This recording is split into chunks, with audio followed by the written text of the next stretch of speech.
Hello and thanks for joining us for the KREM 2 News Weekend Review. I'm Cody Proctor. Each weekend, we walk you through the headlines from this past week in the Inland Northwest. Let's get started with one of the biggest news stories of the past few days.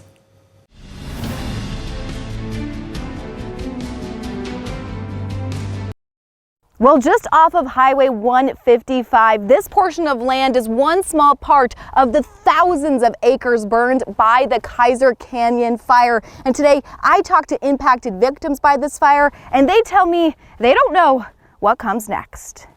You know, the impact on me, I don't know what I'm going to do after this. Alyssa Gunn Shows says the Kaiser Canyon Fire took everything. Her family's home, along with several cars, trailers, and sentimental items are all gone. And everybody going home, and it's like, I don't have a home to go to. So the little things is what you should matter and what counts right now. And for Barbara Cox, who's lived in Nespelem her whole life, says her home still stands, but is surrounded by smoke and fire. What's my hope is that they knock this beast out, because we don't need to lose more homes. She says in the last 10 years, her family has faced the Grass Flats fire, the Chewia Creek fire, and now Kaiser Canyon. Just worried about, my family losing the last things of my grandpa, his home that my mother and my auntie live in. And, it just put a lot of worry into me. And I just got to pray, The Red Cross tells me about 50 people are staying at the emergency shelter in Grand Coulee. The whole Grand Coulee community has been just so overwhelmingly over the top with water, food, blankets. Fire officials warn more critical fire conditions are ahead. Barbara and Alyssa say they're trying to stay optimistic. I thank each and every person that has helped. The little things is what matters and what counts. And as this fire continues, we will continue our reporting as new information develops. For now, I'm reporting in between Elmer City and Nespelem. Regan Gallo, KREM 2 News.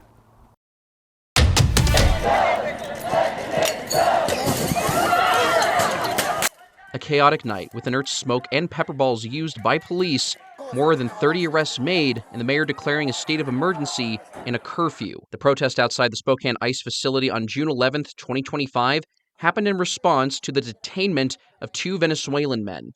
The Office of Police Ombuds details how police responded and what improvements need to be made. It's the biggest lift our office has done so far. I've been here for about 10 years. Bart Logue is the Spokane Police Ombudsman. He says the report outlines 26 recommendations, including better communication with the public, more consistent dispersal orders, improved documentation, and additional training for large-scale protest responses. I think communication all around and just making sure things are documented is important. Logue says one of the biggest issues was how dispersal orders were communicated. The report found there were at least 54 dispersal orders given over about an 80-minute period, something the office says may have created confusion about what people were expected to do. It also looks at how police communicated with people who were not part of the protest, including those attending a soccer match at one Spokane stadium after smoke drifted toward the venue. It shouldn't just be about making sure that we gave the warning. It should be about trying to get voluntary compliance with what you're trying to get them to do. Spokane Mayor Lisa Brown and Spokane Police Chief Kevin Hall issued a joint statement on the report's findings, saying the police ombuds exist to promote accountability. They also added, quote, independent oversight strengthens the credibility, professionalism, and integrity of the Spokane Police Department. Anwar Peace with the Washington Coalition for Police Accountability says these findings are a step in the right direction. I think how we can do something better in the city is to better strengthen the Ombudsman's office. This report clearly shows to the public what police accountability looks like in our community. Logue says the goal now is to make sure the report doesn't just sit on a shelf, but that its recommendations lead to policy changes, training, and better preparation for future demonstrations. Connor McAvoy, KREM 2 News.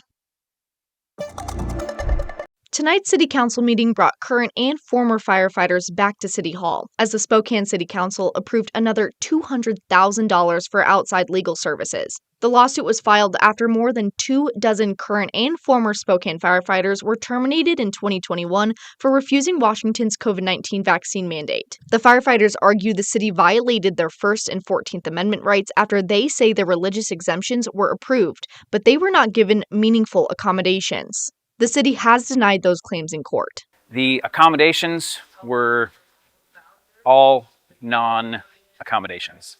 You can quit, you can resign, you can be laid off, you can retire, you can take leave without pay indefinitely.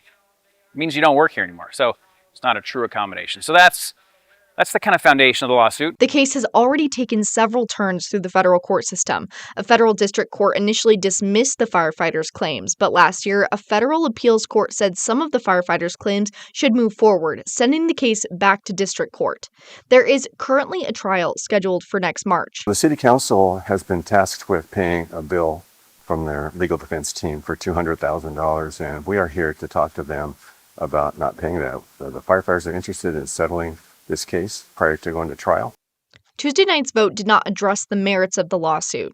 Instead, council members voted to approve another $200,000 for the city's outside legal services contract, bringing that total to $885,000. They've already paid out, I believe, $685,000, so this would bring the total to $885,000, and we're not even close to going to trial yet. The trial is scheduled for next March, so 10 months away, 9 months away. And so those funds are going to be increased significantly before we go to trial and through trial. We asked council members about the lawsuit after tonight's vote, and they declined to comment, citing ongoing litigation.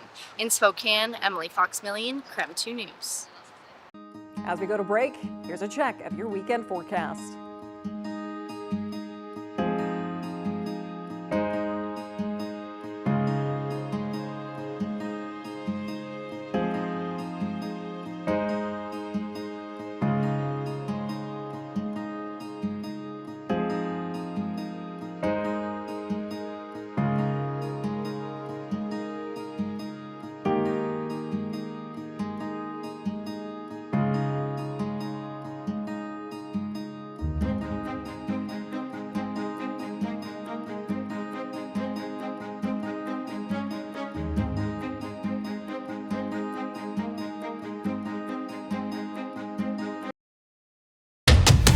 Welcome back to the KREM 2 News Weekend Review. It's been a busy week across the Inland Northwest, and we want to help catch you up on some stories you might have missed.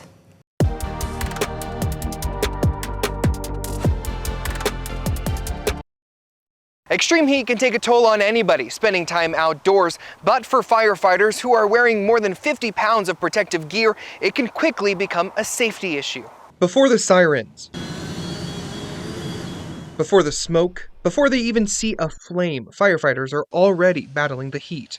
The biggest thing that we try to teach our guys is don't become a casualty, don't become an additional thing that we have to deal with out there. Assistant Chief Andre Stevens from Spokane County Fire District 10 says crews gear up for every alarm that comes in. They are usually about 60 pounds for gear in addition to your uniform. That's why firefighters say one of the biggest dangers they face during wildfire season isn't always what people can see. Heat exhaustion, dehydration, and the risk that one firefighter going down could impact the entire crew. The amount of stress that is put on the body, it has been compared to what some of the most elite military members actually go through. Even though personnel train for these intense conditions, the real preparation starts before they even step foot inside the fire station. Part of it is making sure that we're hydrated before we come to shift. Chief Stevens shares that his station alone goes through about 1,500 bottles of water in the summer. It's the side of the job that most people never see, the moments between calls when firefighters are cooling down, replacing fluids, and preparing for the next emergency. The key to this job is to be prepared and not try to start making up ground after the fact. At that point, it's too late. As wildfire danger continues to grow across the inland Northwest, local crews are reminding people that preventing human-caused fires can help save those valuable resources and keep firefighters from having to face another dangerous day in extreme conditions. In Spokane County, Christian Garza, KREM 2 News.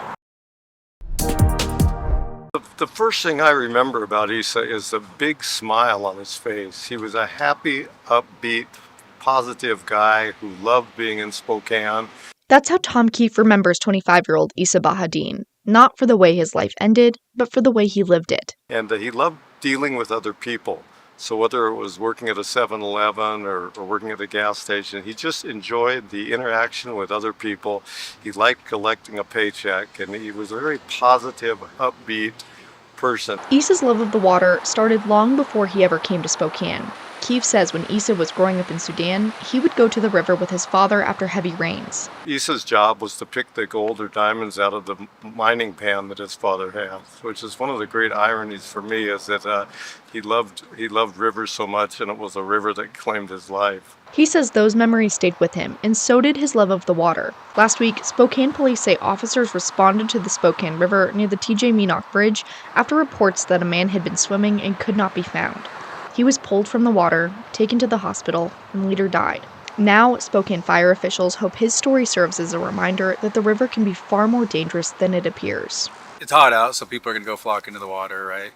Water levels are down, but that doesn't mean that we don't have strong currents in here. Spokane Fire said they often respond to calls involving people who underestimate the current or become separated from their group. They recommend wearing a life jacket, staying with others, limiting alcohol around the water, and keeping a way to call for help. For Keefe, he hopes people remember more than the tragedy. He hopes they remember the young man who always had a smile on his face, and that his story encourages others to respect the river he loved. I just hope there's a message here. Isa didn't die for nothing, and I think people need to understand that rivers, as much as we love them, can be dangerous, and if we're not careful with them, they can take us with them. In Spokane, Emily Fox-Millian, KREM 2 News.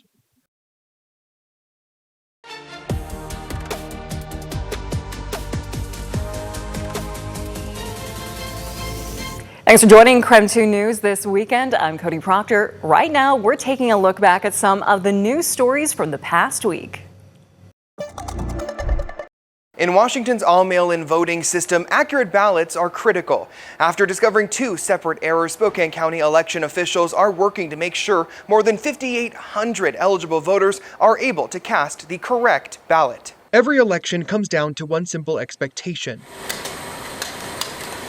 that every voter receives the right ballot. This year, that did not happen for close to 6,000 voters from Airway Heights and unincorporated Spokane County like Colbert and Chattaroy. Even in elections, we're human. We do make mistakes. 2 separate mistakes election officials like Spokane County Auditor Vicki Dalton are working to fix through supplemental ballots. Both of these situations involve boundary lines for these specific districts. Dalton says while boundary lines are correct, one of the mistakes involved the fact that in 2023, when Airway Heights annexed into the Spokane County Library District, Dalton confirms it was voted for and certified, but the voters were not transferred into the district. So even if they were within the boundary lines, we hadn't finished that last step of actually connecting the voter to the district. So that was our error.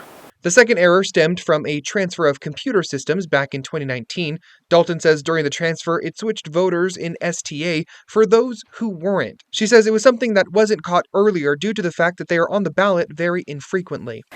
One of them hasn't been on the ballot since 2016. For those affected, there are different requirements depending on what is wrong with your ballot. For those who didn't have the Spokane Transit Authority sales tax measure, you need to fill out the supplemental ballot in its entirety and send it back even if you already filled out the wrong ballot initially. Dalton confirms that even if you sent it in twice, only the ballot with the STA tax measure will be counted. For those in Airway Heights, you can fill out the original ballot you received and send it back no problem. You will also get another ballot with only the Spokane Library District levy on it. Dalton asks to send both of them back in their own envelopes, and they will be combined at the election office. So, folks in Airway Heights, you actually get to cast 2 ballots. Dalton confirms that these errors won't delay results, and the Spokane County Elections Office apologizes for the inconvenience.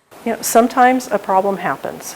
And what's important is that we can identify it, we can respond to it, and we can take care of the voters and we can take care of the districts. Election officials are working to make sure that everybody impacted has the correct ballot by the end of the week. Ballots need to be returned and postmarked by August 4th. In Spokane, Christian Garza, KREM 2 News.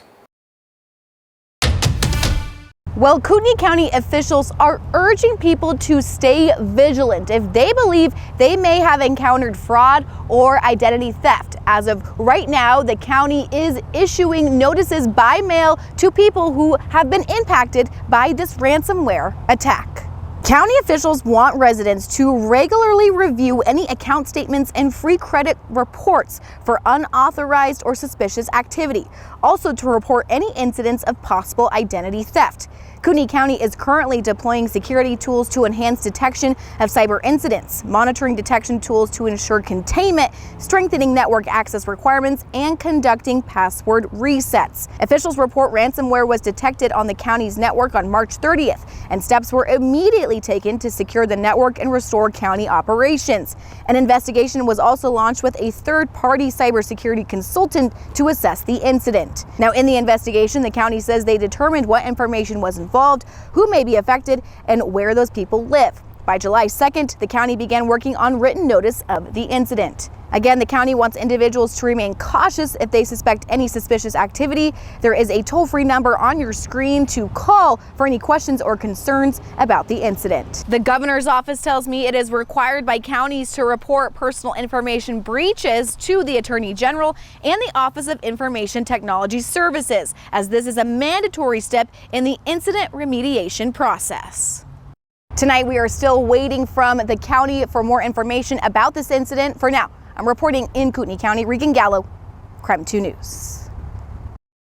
Thank you for joining us here on KREM 2 News. You're watching the Week in Review, where we bring you some of the biggest news stories of the past week.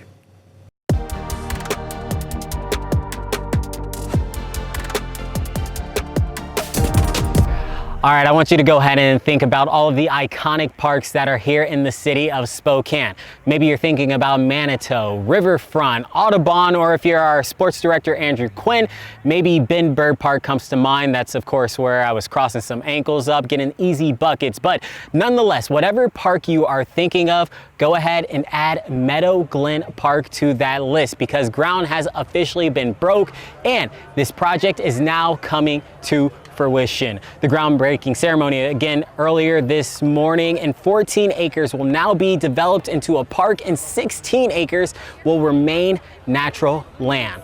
Park officials actually tell me this property was purchased 40 years ago. They've had big plans for this area for a long time, but just haven't been able to bring it to life. But now with the passing of the Together Spokane initiative, they are now allowed to go ahead and bring this project and start this transformation. 3, 2, 1. All right. When we moved here in 2011, they were talking about this piece of ground becoming a park. For with your support, Parks can guarantee it won't be 23 years before the next neighborhood park is built. And thank you all who are helping make this park, and I am really excited. So all kinds of amenities also coming here with this Meadow Glen project. We're talking about pickleball courts, bocce courts. I don't even really know what bocce is, but it sounds exciting. Newly designed restrooms that will also kind of go ahead and set the bar for other future projects that the Parks Department is going to work on. So a lot of things, including a walking path for people who just want to get out and get some fresh air, get some steps. That's also going to be included. So groundbreaking officially took place, and now the estimated completion next summer of 2027. So go ahead, make your plans, and go ahead and get excited about this as well, because lots of big things happening here in the North Indian Trails neighborhood. For now, they're reporting here in Spokane County. Brandon T. Jones, KREM 2 News.